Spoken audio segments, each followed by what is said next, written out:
Caribe Cargo. Más de 20 años de manejo confiable de carga y ventas para aerolíneas en República Dominicana.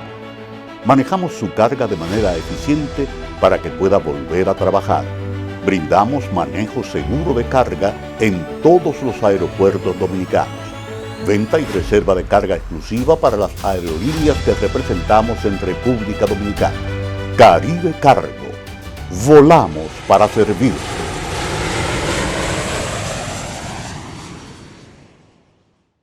ML Import. Importadores y exportadores. Calle Sánchez Valverde, número 45 en Villa Consuelo, Santo Domingo, Distrito Nacional. Teléfono 809-684-6183. ML Import.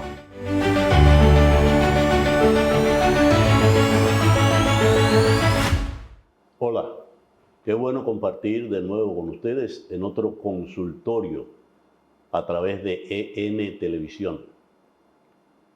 El programa de hoy es dedicado de manera muy especial a dos excelentes profesionales dominicanos, pioneros en un área de salud muy importante.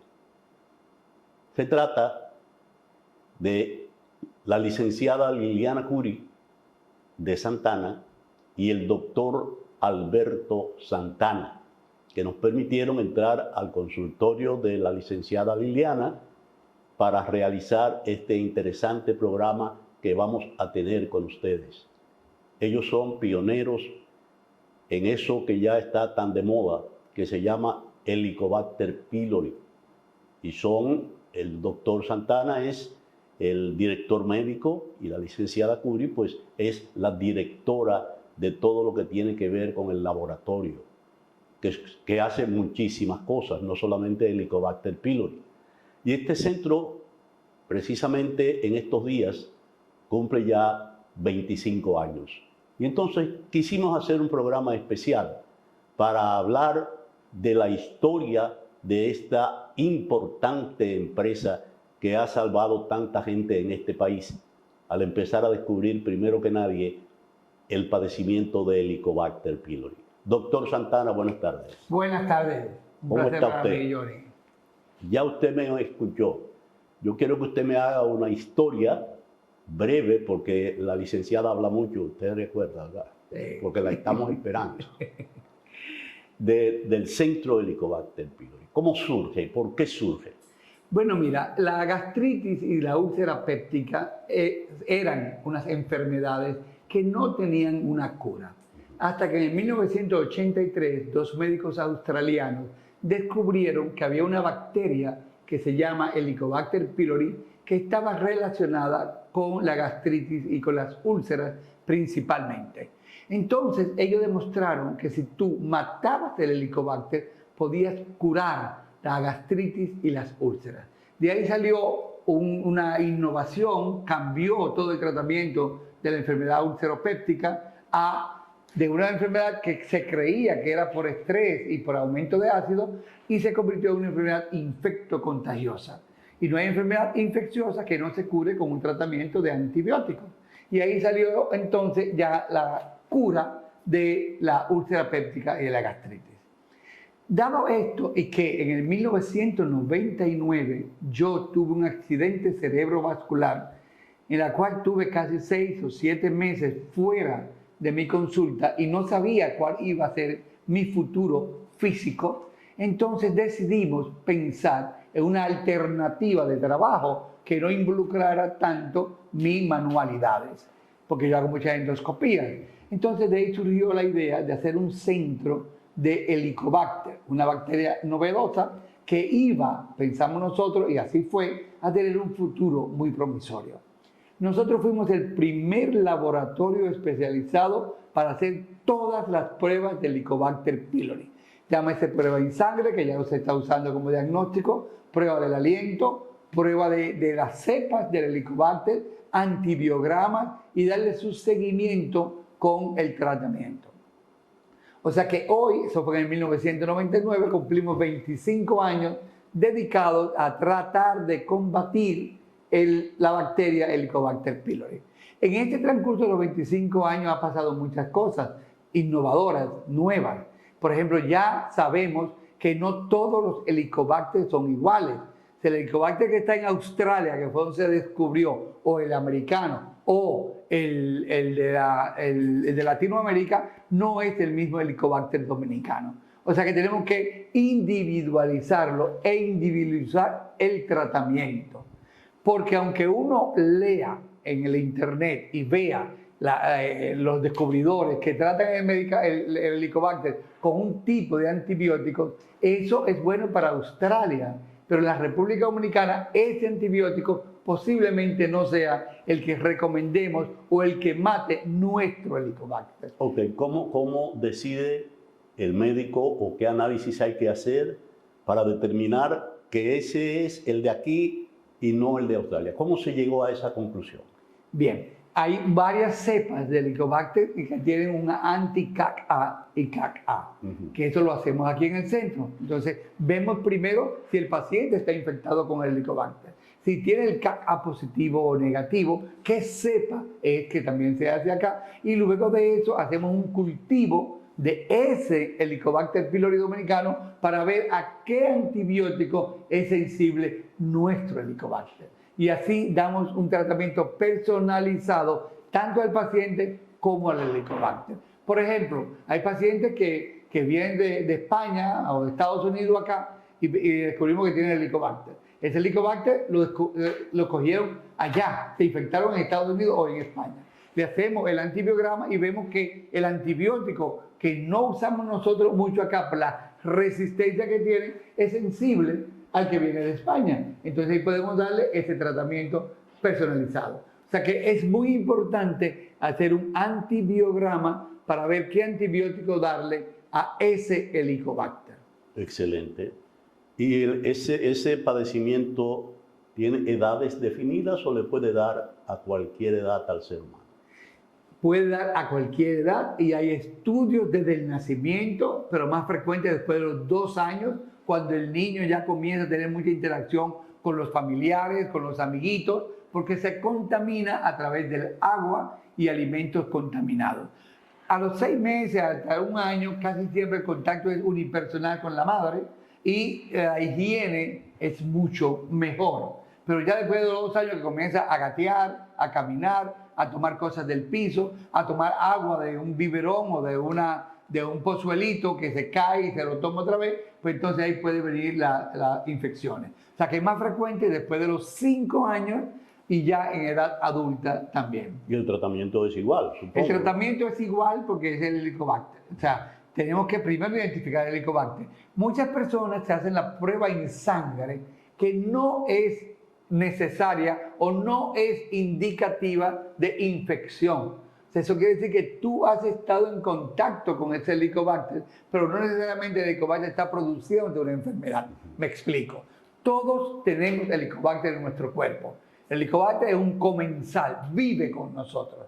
Pero cuando se desarrolla, cuando se multiplica, cuando viene mucha cantidad de Helicobacter, entonces puede producir enfermedades. Y ese es el Helicobacter que hay que tratar. Y por ejemplo, cuando se determina en sangre, usted me dijo que no. ¿Cuál es el análisis que se hace en saliva? Bien, hay análisis que podemos dividirlo en 2 grandes grupos, invasivos y no invasivos. El de saliva que tú dices, hemos visto que hay Helicobacter en la saliva, pero no en cantidad suficiente para producir enfermedades. Entonces, el número 1 no invasivo es la prueba del aliento. Uno le da un líquido a tomar al paciente y ese Helicobacter, si está vivo y en buena cantidad en el estómago, se traga, se bebe ese líquido y produce una sustancia que se llama ureasa. Y entonces eso uno lo exhala y lo pone en una computadora y me dice la cantidad de ureasa que tiene ese aliento y entonces ahí vemos por esta cantidad qué cantidad de Helicobacter tiene y si está vivo produciendo ureasa y está activo. Entonces, si la prueba del aliento está positiva, quiere decir que ese paciente está infectado con el Helicobacter. Perfecto. De ahí entonces podemos pasar al antibiograma. Pero ¿por qué no pasamos al antibiograma directamente? porque el 95% de ese Helicobacter ya sabemos con qué se cura. El antibiograma es un examen que dura 14 días. Entonces no vamos a esperar 14 días para que nos venga a decir lo que es, cuando tenemos un 95% de probabilidades de matarlo. Entonces hay un 5% que es el que nos va a dar problemas. Entonces lo que uno hace es que da el tratamiento por 14 días. A los 14 días dura 10 días sin dar tratamiento y luego le hace la prueba del aliento. Y si la prueba del aliento está negativa, pues curado. Si está positiva, entonces ahí se recomienda hacer un antibiograma para darle un segundo tratamiento, dependiendo ya de la forma específica y del antibiótico que tenemos que darlo. Este es un método no invasivo. Usted le hablé de lo de la saliva, porque recordé que en una época, posteriormente se empezó a decir que no era cierto, pero hace mucho que no oigo ningún comentario. Ahora, cuando usted me dice que la cantidad de Helicobacter que está en la boca, en la saliva, no causa infección, pero podría un beso provocar la infección de Helicobacter, porque eso se dijo una vez. Muy buena pregunta, y eso siempre le preocupa a las parejas, no solamente de esposos, sino novios y eso. Si se hizo un estudio en Francia, donde tomaron 40 personas que tenían Helicobacter masculino y 40 personas, no, fueron 20 masculinos que tenían Helicobacter y 20 femeninos que no tenían Helicobacter, y 20 femeninos que tenían Helicobacter y 20 masculinos que no tenían Helicobacter. O sea, 40 personas. Y duraron 3 días tomando agua de la misma vaso, comiendo con el mismo tenedor, dándose un beso cada hora en la hora mientras estaban despiertos, y luego del tercer día se hizo la prueba para ver si había una contaminación y no hubo una sola persona contaminada. O sea que con un beso casual sí, no se va a contaminar. Ya. Ahora, una persona que vive con uno, una persona casada, al periodo de meses, años, es posible que tenga una mayor probabilidad de infectarse. Pero un beso casual no produce o no transmite el Helicobacter. Perfecto. En estos 25 años de labor que tienen ustedes como pioneros en el estudio del Helicobacter, ¿hay alguna estadística? ¿Es importante realmente la cantidad de infectados con Helicobacter pylori en República Dominicana? Sí, mira, en las estadísticas de 1921, del 2021 teníamos un 67% de pacientes a nivel privado que tenían el Helicobacter. Se hizo otro estudio en hospitales y ese subió a un 81%.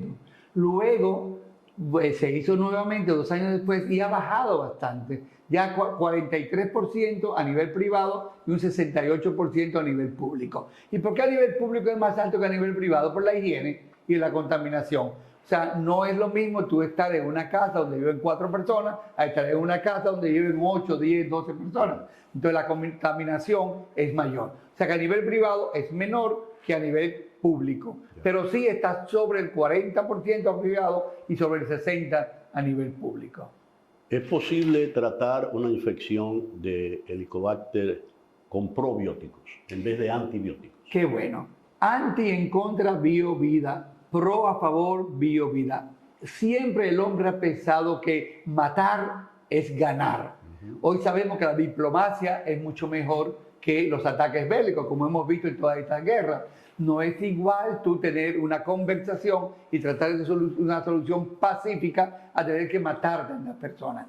Pero como lo que sabíamos antes era matar, los antibióticos matan la bacteria. Y podemos ver en un antibiograma que si le damos un antibiótico la matamos. Con los probióticos es una conversación diplomática, toma un poco más de tiempo, pero hubo un estudio hace muchos años, en 1952, o sea, estamos hablando ya de 72 años, en Italia se hizo un estudio con probióticos y Helicobacter y un 63% se mató, se curó el paciente. Pero no hay una prueba como con el antibiograma que yo te diga, te voy a dar el probiótico una semana y en una semana te hago los exámenes a ver si está o no está. Sí sabemos que se elimina, pero no es 100%.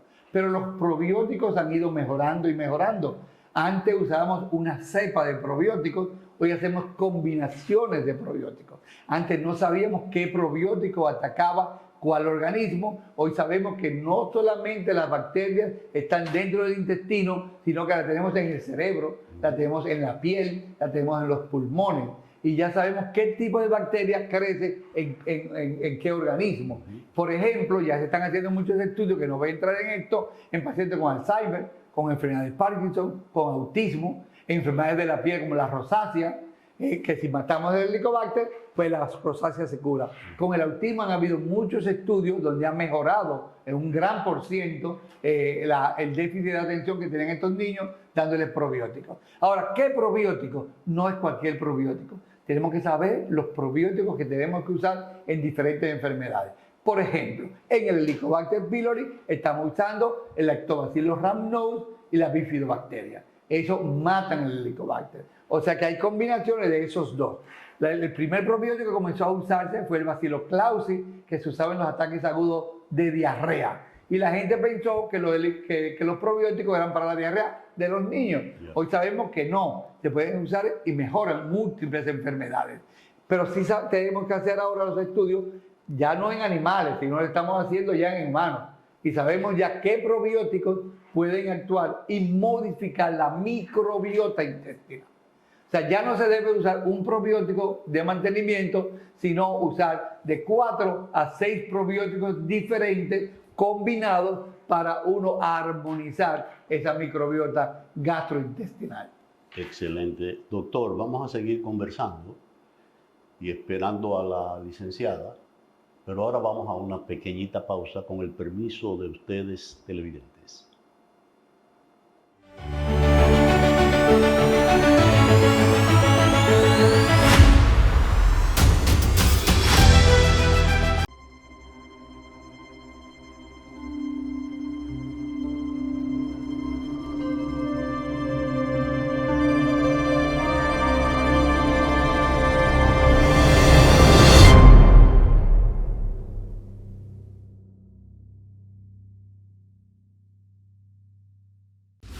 Caribe Cargo. Más de 20 años de manejo confiable de carga y ventas para aerolíneas en República Dominicana. Manejamos su carga de manera eficiente para que pueda volver a trabajar. Brindamos manejo seguro de carga en todos los aeropuertos dominicanos.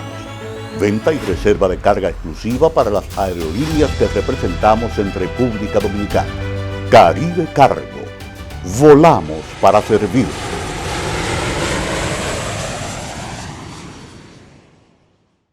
ML Import, importadores y exportadores. Calle Sánchez Valverde, número 45 en Villa Consuelo, Santo Domingo, Distrito Nacional. Teléfono 809-684-6183. ML Import.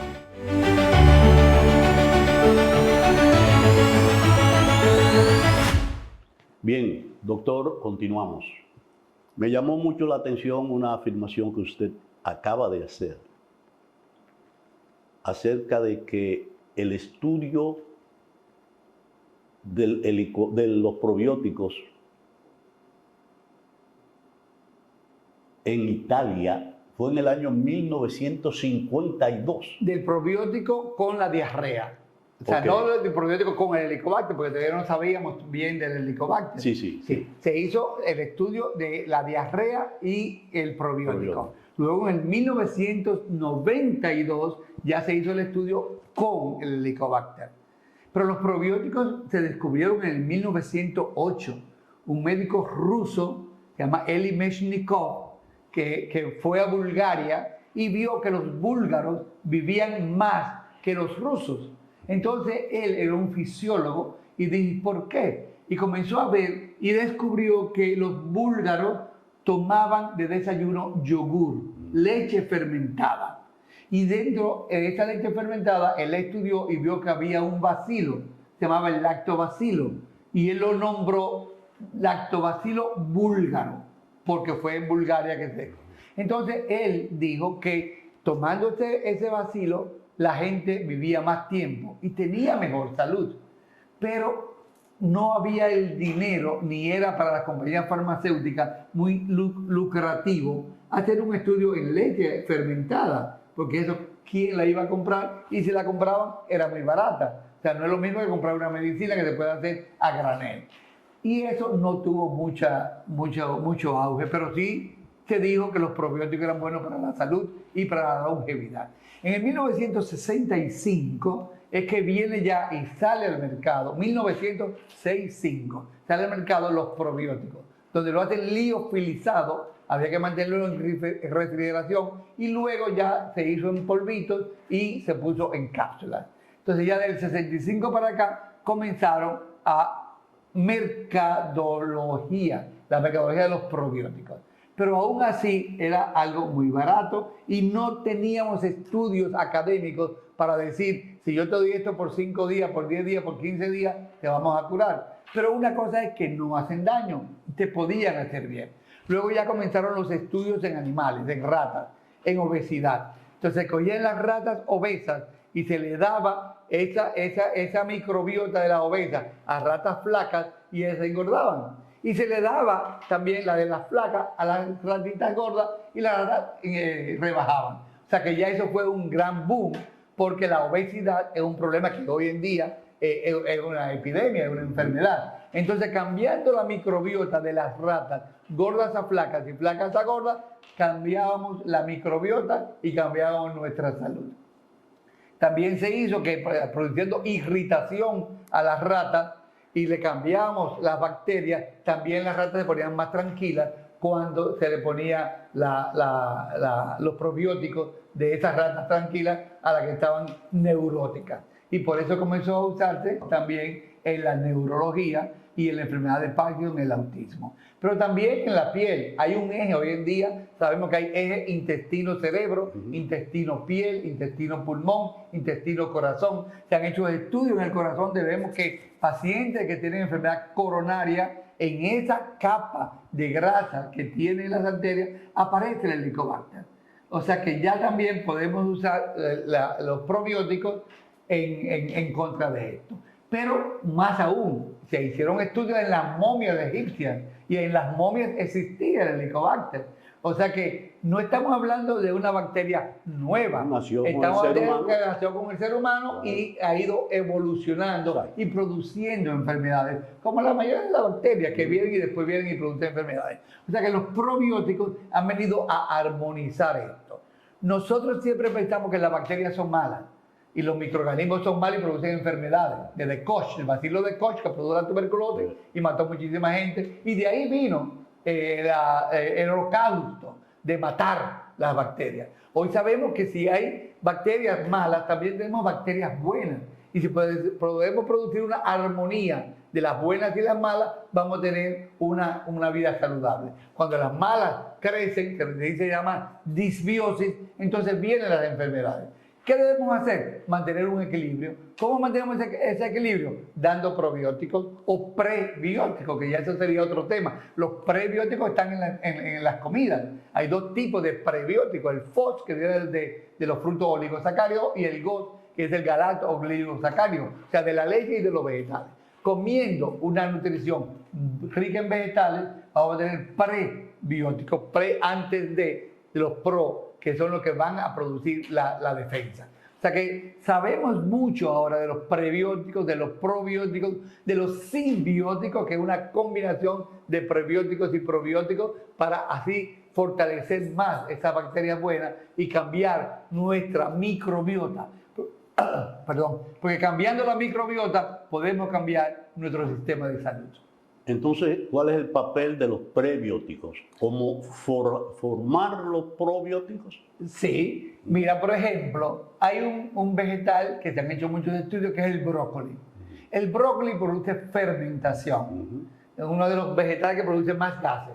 Y a veces uno dice, ay, me produce muchos gases, no voy a comérmelo. Pero hoy sabemos que comiendo este brócoli, que produciendo los gases, van a alimentar las bacterias buenas que tú tienes, que se alimentan de esa fermentación. O sea que los prebióticos, junto con la fermentación en el estómago y en el intestino, se convierten en probióticos. O sea que no tienes que tomarte el lactobacilo o la bifidobacteria, sino con los prebióticos de los vegetales vamos a cambiar. De ahí que la dieta vegetariana, siempre desde hace mucho tiempo, se decía y se dice que son más saludables que las dietas carnívoras, porque la carne, la proteína animal se fermenta y lo que hace es una putrefacción y dura mucho tiempo. Yo en esto no soy muy fanático y yo digo que mantener el equilibrio. Yo no soy 100% vegetariano, pero tampoco 100% carnívoro. Entonces yo creo que vivir en armonía, tanto la carne con los vegetales, vamos a vivir en armonía dentro de nuestro cuerpo. Claro, así es, porque es que el organismo humano, yo siempre lo he dicho, es una maquinaria perfecta y en perfecto equilibrio. Por eso hacemos tantas cosas. Por eso somos capaces de hacer lo que los demás animales no pueden hacer, muchísimas cosas más. Así es. Usted habló hace un momentito de que el probiótico era barato. ¿Sigue barato? Sigue barato. Sigue barato. En relación al precio de los antibióticos, por ejemplo. Sí, en relación al precio de los antibióticos, hay antibióticos que cuestan 100.000 pesos. Sí, sí. Los probióticos no cuestan tanto. Se ha masificado, ya sabemos producirlo más con las fermentaciones y todavía está en un precio muy asequible. Y las combinaciones también. Antes uno compraba, la gente dice, bueno, el yogur tiene probióticos. Bueno, pero el problema del yogur es que sí tiene probióticos y es bueno tomar el yogur con probióticos. Hay unos que no tienen probióticos, pero el yogur con probióticos, la cantidad que tiene una latita es muy poco. Ya por eso lo estamos industrializando y haciéndolo en cápsulas, en polvo o líquido, para así saber qué concentración de probióticos tiene. Y sabemos que necesitamos mucha lactobacilo y mucha bifidobacteria. Todavía no sabemos exactamente cuánto, pero mínimo 2 millones y podemos usar hasta 40 o 60 millones de probióticos, lactobacilo o bifidobacteria u otros más que hay. Pero no porque ustedes vean que diga 60 billones es mejor que diga 2 billones. Lo importante son las cepas. El número de cepas que tiene. Cuando ustedes vayan a comprar uno porque se venden over the counter en la farmacia, ustedes no se fijen tanto en los 60 billones. Fíjense en la parte de atrás a ver cuáles cepas tiene. Si hay uno que tiene más de 20 cepas, como hay muchos, usted dice, ese es bueno. No, ese no sirve para nada. Digo, no sirve para nada, no. Tiene muy poca cantidad de muchas cosas que no es bueno para el tratamiento. Los buenos son los que van de 4 a 6, 8 tal vez, y tienen una cantidad significativa. Por ejemplo, hay muchos multivitamínicos que tienen 80 miligramos de vitamina C, cuando usted sabe que usted necesita 1000 gramos para un ataque de una gripe aguda. Entonces, 80 miligramos con 1000 gramos, que es la dosificación, tendría que tomarte 100 tableticas, ¿verdad? Mínimo. Entonces, mínimo para eso. Entonces, vamos a comprar el probiótico. Número 1, que te indique el médico. Sí. Y número 2, si lo vas a comprar en la farmacia por tu cuenta, porque no hace ningún daño, ve a ver que tenga de 4 a 6 cepas y que no tenga tantos billones en muchas cepas diferentes. ¿Usted cree que el probiótico ha aumentado tanto su popularidad y se han hecho tantos estudios en los últimos años que ha logrado reemplazar el tratamiento con antibióticos? Sí, ya los antibióticos se están acabando. Ya las bacterias están conociendo los antibióticos y están produciendo mucha resistencia. La causa número 1 de internamiento en los Estados Unidos es enfermedades producidas por la resistencia a los antibióticos o producidas por los antibióticos. Hay una bacteria que están creciendo nueva, una que se llama Clostridium difficile, que es debido al uso indiscriminado de antibióticos. Tanto nosotros los médicos lo estamos usando mucho, pero también en países como los nuestros, que un paciente puede ir a la farmacia y decir, dame una tabletita, se toma una, se mejora y no se la vuelve a tomar, entonces ya eso va creando resistencia. Entonces los probióticos van aumentando. Mira, en el 1972 solamente habían 153 estudios, papers de probióticos. Hoy en día ya hay más de 150.000 estudios de los probióticos. O sea que estamos aumentando y estamos investigando más para ver que esto. Y una cosa buena de los probióticos es que no hacen daño. No hacen daño como los antibióticos que te pueden matar. No solamente los malos, sino los buenos. Las bacterias no se hacen resistentes a los probióticos. No se hacen resistentes a los probióticos, no. Imagínate, déjame ponerte un ejemplo. Que tú tengas un vecino muy bueno, muy amigo tuyo, y que es una persona que siempre es bondadoso, es cuidadoso, pero un día le llegan 5 amigos de Nueva York y le traen muchos regalos y 2 botellas de whisky y dicen, vamos a beber y a recordar los viejos tiempos. Entonces se ponen a beber y a hacer bulla y ponen música y duran hasta las 2 de la mañana haciendo bulla. Entonces ya tú dices, óyeme, estos muchachos que son tan buenos, se han juntado con estos que son buenos también, pero me han hecho mucha bulla y me molestan. Entonces tú vas al otro día y le dices, mira, anoche te pasaste. Entonces él dice, bueno, vamos a durar hasta las 12 nada más, o hasta que se vayan estos amigos míos, vamos a poner. Y así hay una armonía, ellos se están divirtiendo y recordándose de los viejos tiempos, y tú también pues estás descansando. Sí, muy bien, muy bien. Excelente.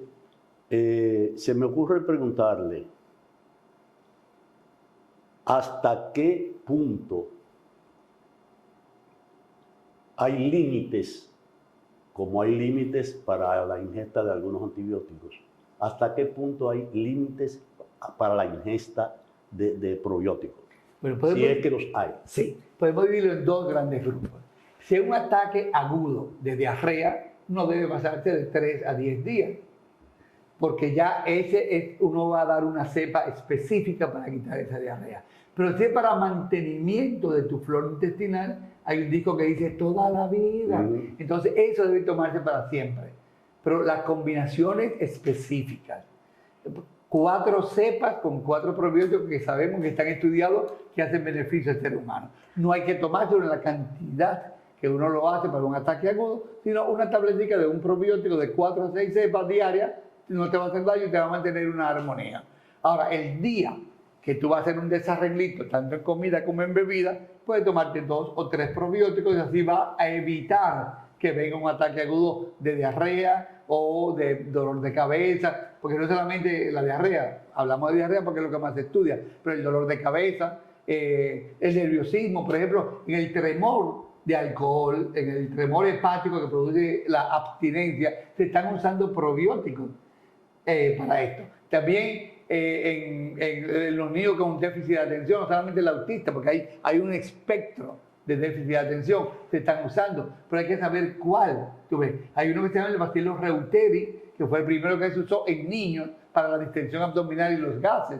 O sea que ya sabemos qué específicamente usar. ¿Y por qué tiempo usarlo? Pues los ataques agudos bien, pero si el niño, que va a estar desde los 2 años hasta los 12 años, cambiando su microbiota, porque cambia la bacteria que está ingiriendo, se puede usar por los 12 años consecutivos. Otra cosa es que los niños que nacen por cesárea son diferentes a los niños que nacen por el canal vaginal, porque el canal vaginal aumenta la bacteria y provee una protección a este niño, igual que los niños que tienen la leche materna con los que no tienen la leche materna. O sea, un niño que nazca por cesárea y que no se le dé leche materna va a tener más alergias y más enfermedades que un niño que nazca con un parto natural vaginal y se le dé su leche materna, porque ahí vienen los probióticos. La naturaleza es muy, muy inteligente, entonces ahí ya la madre nos da esa protección. Así es. En un minuto, dígame, algo que yo escuché a lo mejor de sus labios hace unos años, que era un estudio que creo que tenía que ver con los probióticos, que era que se estaba usando una especie de lisado de heces fecales prelavadas, supongo, para tratamientos médicos. Sí. ¿En qué está ese estudio? Mire, en 1916, el Dr. Nissl, un médico alemán, vio que su tropa tenían mucha diarrea y uno de ellos no tenía. Y él tomó esa materia fecal y se la puso en un enema a los militares y se curaron. Entonces, eso fue muy empírico, no se habló más de eso, y eso fue muy Escherichia coli. Después, ya en 1992, 94, comenzó a usarse y a ver el por qué las materias fecales eran diferentes. Y ya hoy en día en Estados Unidos se compran las materias fecales, se está usando principalmente los estudiantes de medicina y las enfermeras, y se compran las materias fecales, se liofilizan, se hace un batido de esto, se filtran, se sacan esas bacterias y se están haciendo en cápsulas congeladas. Ya hay cápsulas congeladas, pero también antes de lo que hacíamos al principio, poníamos un tubito nasogástrico a través de la nariz y le poníamos ese líquido de las materias fecales al paciente enfermo y se curaban los pacientes. Entonces, eso se hacía y se sigue haciendo es más tedioso, es más complicado, no sabemos exactamente cuáles bacterias estamos pasando. Y ya hoy en día, como sabemos de las cápsulas y sabemos cuáles bacterias tenemos encapsuladas, pues se usan más. Pero lo que sí se mantiene todavía son las cápsulas congeladas de materias fecales para el tratamiento. Ya, perfecto. O sea que sí, el trasplante de materia fecal se llama. Bueno. Bien, doctor, ya los minutos finales no son suyos, pero quiero que usted me comente algo importante que usted afirmó. Quiere decir que en Estados Unidos ya las materias fecales valen dinero. Bueno, sí. Mira, eso me pone a pensar en el libro de Gabriel García Márquez, 100 años de soledad. Ajá. En ese libro dice, el día que si las materias fecales costaran dinero, en otras palabras, el pobre no tendría ano, no saldría nada. Cierto. ¿Por qué no?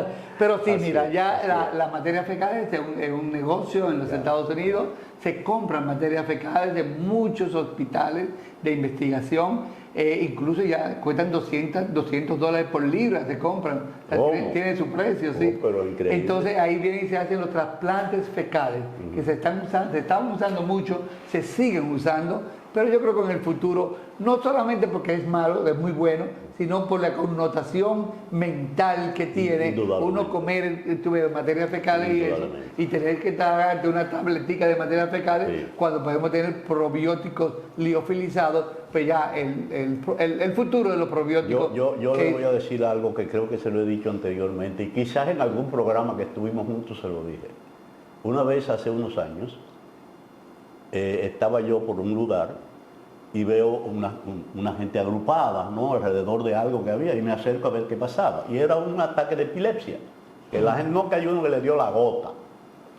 Y un tipo que estaba al lado mío, pues no sé quién era, me dijo, en mi campo curan eso de una vez, nada más le da un ataque. Y yo le dije, ¿y con qué? Dice, lo ponen a comer cacá de perro. Y más nunca le da. Pero esto no está tan descabellado. No era tan descabellado. Algunas bacterias tenían ese cacá de perro que lo ponía así. Bien, doctor, muchas gracias por su participación, pero le tenemos que ceder el trono a la licenciada Liliana Cubrí para concluir este programa. Muchísimas gracias a ustedes, muy agradecido. Muy bien. Y sé que van a tener un buen programa con la licenciada Cubrí. Claro que sí.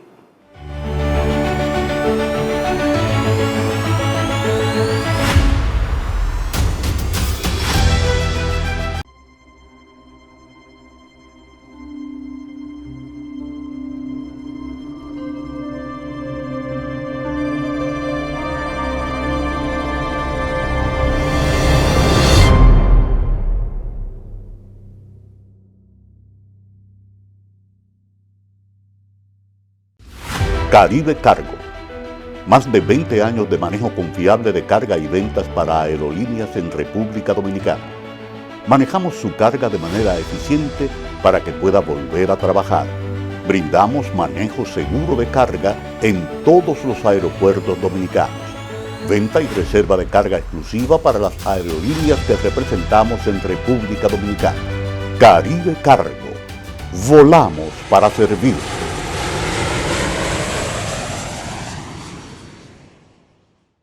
ML Import.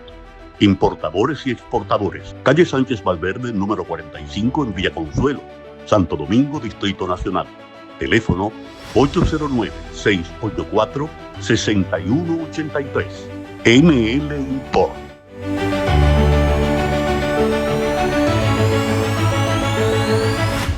Bien, continuamos con este espacio tan interesante. Y por supuesto ahora se va a poner más suave, más relajante, porque vamos a conversar con la licenciada Liliana Cubrí. Entonces su hermosura, en contraste con, no la feura, pero ese señor con esa barba ahí. Pero bueno, ustedes van a notar el cambio. Licenciada, ¿cómo está usted? Hola, buenas tardes, ¿cómo está? De verdad inmenso. Mire, ese señor que habló antes que usted, el doctor Santana, se cogió como director médico, él se cogió el Helicobacter para él solo. Pero usted, yo sé que tiene que ver mucho, porque él no sabe nada de eso, con la tecnología aplicada a todas esas cosas. Y sé también que aparte del Helicobacter, también se hacen muchísimas otras pruebas muy importantes en este local. Así es que vamos a empezar por ahí. ¿Cuál es la prueba que se hace técnicamente del Helicobacter? Sí. La más usada. Bueno, nosotros como Centro de Helicobacter y Laboratorio Clínico Especializado trabajamos dos renglones muy especiales de pruebas diagnósticas. Las de Helicobacter pylori, donde hacemos todas las pruebas que a nivel mundial se hacen, las realizamos nosotros aquí en República Dominicana. Dentro de las que están la prueba en aliento por carbono 13, se hacen cultivos especializados, que somos los únicos que en el país hacemos test de sensibilidad y resistencia para el Helicobacter pylori. Eso detecta el tratamiento exacto que va a matar la bacteria, que va a permitir la erradicación de la bacteria. Además, se hacen las otras pruebas, que son las pruebas de detección en sangre, detección en heces fecales para el Helicobacter pylori. En el otro ámbito, y toda la parte de hematología, que es lo que hemos trabajado desde el año 1988, toda la parte de hematología, tenemos todos los trastornos hemorrágicos y trombóticos. Con todos los trastornos hemorrágicos y trombóticos tenemos pruebas diagnósticas para detectar y para prevenir las trombosis y las hemorragias. Tenemos una prueba que es nuestra prueba estrella, que es la tromboelastografía. La tromboelastografía es una prueba que mide de forma global todos los riesgos de hemorragias o trombosis que pueda tener un paciente, lo que quiere decir que cuando el paciente va para cirugía, el paciente va a una cirugía estética, va a quirófano por cualquier otro motivo, como es el caso de un accidente automovilístico, una hemorragia, un accidente cerebrovascular que pueda tener el paciente, a través de la tromboelastografía podemos monitorear los medicamentos que puedan darle como tratamiento a las personas que tienen o han sufrido de trombosis. Sabes que se usan medicamentos anticoagulantes, los cuales hay que monitorear para evitar el riesgo de sangrado. Esta prueba de tromboelastografía, al nosotros realizarlas, nos proporciona como una fotografía en el momento de lo que puede estar ocurriendo con la sangre de esa persona. Y por eso se pueden detectar hipercoagulabilidad, que nos lleva a un riesgo de trombosis, o se puede detectar hipocoagulabilidad, que nos lleva a un riesgo de sangrado. Por eso muchos cirujanos plásticos ya están utilizando la tromboelastografía antes de entrar a quirófano con todas estas cirugías reconstructivas que están tan de moda en República Dominicana. Eso es como si fuese, lo digo por el nombre, ¿no? Como una especie de sonografía a un vaso. Se da imagen, imagen. Sí, es una imagen, pero es medir qué tan espesa o qué tan fluida está la sangre de la persona con relación a los componentes que tengan de factores de coagulación, de agregación plaquetaria, de cantidad funcional de fibrinógeno que puedan en un momento dado actuar para que no haya una pérdida de sangre masiva. Y si el médico conoce con antelación que tiene ese riesgo, pues ya entra a quirófano con todas las herramientas de tratamiento para poderle hacer frente, así le ocurriera, poder contrarrestarlo. Por ejemplo, nosotros podemos detectar deficiencia de fibrinógeno, y si el paciente tiene una deficiencia de fibrinógeno, ya el médico sabe que si tiene que entrar por una emergencia con ese paciente, pues se va a llevar unos frascos de fibrinógenos que hay en el mercado que van a sustituir ese producto que le falta. Lo mismo pasa con los hemofílicos, que tú sabes que yo trabajo con lo que es la Fundación de Apoyo a la Hemofilia, y ya se sabe cómo anda el nivel de coagulabilidad de ese paciente antes de hacer una cirugía de rodilla o un reemplazo, que sabes tú muy bien porque has estado mucho con nosotros en la Fundación de Hemofilia, de que hacen mucha hemartrosis. Entonces hay muchas dificultades en ese sentido, y ya si hacemos el tromboelastograma sabemos que seguro vamos a saber qué tenemos y qué no tenemos. Bien. Aparte de esa prueba especializada, ¿qué otras pruebas importantes se realizan aquí? Sí, además hacemos todas las detecciones de factores de coagulación, se hacen los diagnósticos, si hay personas con hemorragias masivas, se identifica cuál es el problema, se pueden detectar fibrinolisis, que es la única prueba de laboratorio que detecta fibrinolisis.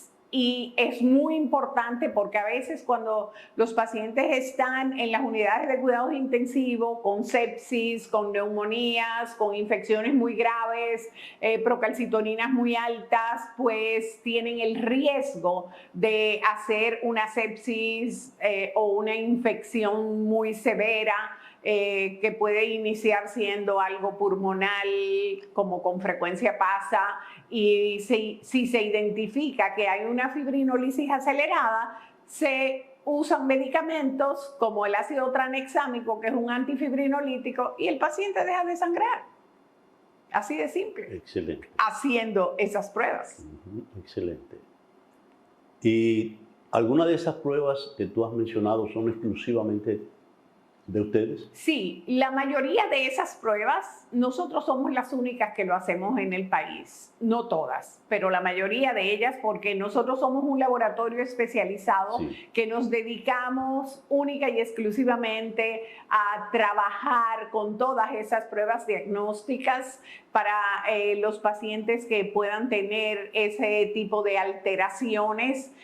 No hacemos laboratorio general, ya hay otros laboratorios que hacen todas esas pruebas, sino que cuando se identifica un déficit o una hemofilia adquirida o un bebé que nació y se tiene el riesgo de que pueda ser hemofílico, se le pueden hacer todas las detecciones de factores de coagulación como factor 8, factor 9, 10, factor 2, factor 7. El factor 10, si uno va a la literatura, encuentra que es un déficit raro en la literatura mundial. Resulta que aquí en República Dominicana nosotros tenemos muchísimas deficiencias de factor 10, sobre todo en la zona sur de donde somos. Y como tú has visto, que tenemos muchísimas alteraciones genéticas en el área. Sí, recuerdo, eso me hace recordar, por supuesto, en NASH, que una vez en otro programa que yo tenía, ¿te recuerdas? Vino el señor López de España, Antonio López, que tiene una asociación. ¿Eso todavía existe? Sí, claro. Existe la fundación, esa fundación se llama Asociación NASH, es para identificar todos los que son los tristes enfermedades neurodegenerativas por acúmulo cerebral de hierro, que la gente, los niños, los que lo padecen, van perdiendo funciones motoras y comienzan en la primera y la segunda década de la vida hasta perder y despedirse dentro de la segunda década de la vida, porque nosotros en República Dominicana no tenemos tratamiento para darle a estos pacientes. Sino que solo hay tratamiento paliativo. De hecho, ahora el 19 de abril yo me voy a lo que es el Congreso Mundial de Hemofilia, que va a ser en Madrid, y allá tengo también una reunión con toda la gente de la asociación NASH para volver otra vez a retomar después de la pandemia todos estos proyectos que teníamos para poder trabajar con los pacientes nuestros de la GENASH, los PECAN específicamente, que son los que más hay, que están en toda la zona de Barahona, de Cabral, de Pescadería, de Polo y esa zona sur de donde soy, por donde sangro. Claro, claro. Sí, ciertamente yo recuerdo que había mucho interés. De hecho, vino la madre de una paciente, ¿verdad? Sí. Recuerdo con unos videos Sí. y de los progresos que había obtenido con los tratamientos que le hacían allá en España. Así es, y queremos ver si podemos traer esos tratamientos para acá, para República Dominicana. Excelente. También con Yesenia, se llama ella, Yesenia del Valle. Sí. Ella vendrá con nosotros también, no sé si en el segundo semestre de este año o si vendrán en el 2025 para esta época de primavera que para ellos es muy fácil. Yo tengo reunión con ellos y con algunas instituciones que se dedican a enfermedades raras y universidades que están investigando mucho sobre estas enfermedades y están ya en terapia genética. Ya, excelente, qué bueno. Me alegro mucho de eso porque me entusiasmé con ese plan. Que lamentablemente, como tú dices, vino la pandemia y lo trastocó todo, ¿no? Sí, como todo. Mira, en estos minutos finales, te voy a hacer una pregunta que no me gusta hacer, es un poquito incómoda, pero es importante porque nos debemos a los televidentes. Esas pruebas, de las cuales muchas son exclusivamente suyas, ¿aceptan seguro médico? Sí, muchas de ellas tienen cobertura de seguros médicos, pero en pólizas altas. Ya. Las pólizas exclusivas, Universal, Humano, Banco Central, Banco de Reserva, le dan cobertura para sus pacientes, sus afiliados, en las pólizas Premium, las Platinum que ellos tienen. Pero realmente no es tan inmensamente caro como que no se pueda pagar contra lo que es costo-beneficio de esas pruebas, lo que te aporta contra la vida o el riesgo de la vida, de perder la vida, no tiene precio. Eso cuesta menos de 5,000 pesos. Ok, muy bien, perfecto. Licenciada, lamentablemente vamos a tener que repetir usted y yo otra conversación. Perfecto. Porque ya, repito, el doctor se adueñó de la mayor parte y ya no tenemos tiempo, lamentablemente. Pero ciertamente ha sido un verdadero placer y reitero mis felicitaciones por el 25 aniversario del centro. Gracias. Un placer. Gracias. Y a ustedes, nada, será hasta la próxima, si el Señor lo permite.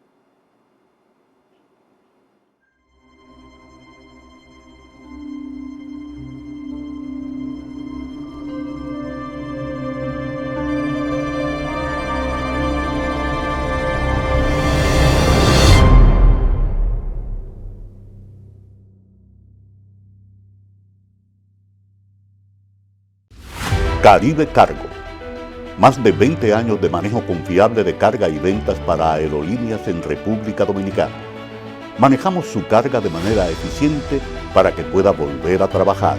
Brindamos manejo seguro de carga en todos los aeropuertos dominicanos. Venta y reserva de carga exclusiva para las aerolíneas que representamos en República Dominicana. Caribe Cargo. Volamos para servir.